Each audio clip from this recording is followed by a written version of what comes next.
Morning, Faith Bible family, and welcome to week 21 of our Psalms on the Porch series. This morning, we're talking about a skill that requires patience, practice, and a healthy dose of humility. It's a skill that we're required to have as Christians, and one that leads to a healthy life and a realistic view of ourselves. We're talking about repentance this morning. Traditionally, Psalm 51, where we are today, was written by David after he was confronted by Nathan the prophet about his affair with Bathsheba.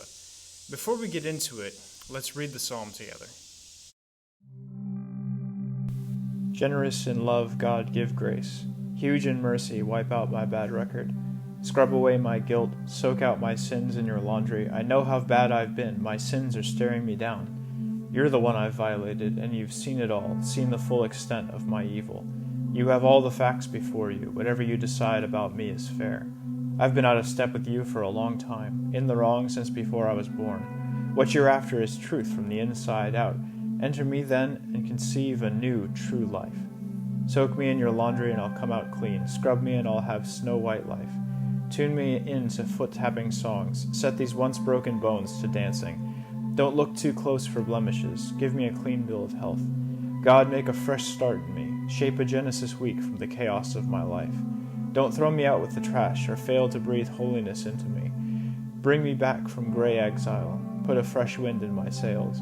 Give me a job teaching rebels your ways, so that the lost can find their way home. Commute my death sentence, God, my salvation, God, and I'll sing anthems to your life-giving ways. Unbutton my lips, dear God, and I'll loose you with your praise. Going through the motions doesn't please you. A flawless performance is nothing to you. I learned God worship when my pride was shattered. Heart-shattered lives ready for love don't, for a moment, escape God's notice.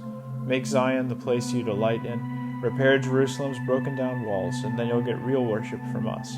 Acts of worship small and large, including all the bulls they can heave onto your altar.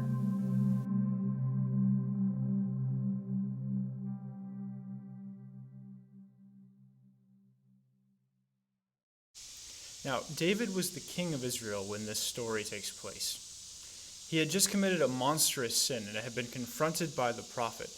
And now David could have fallen back on his position like most kings when they are confronted with injustice or evil that they commit. He could have had Nathan silenced and covered up his crime for good.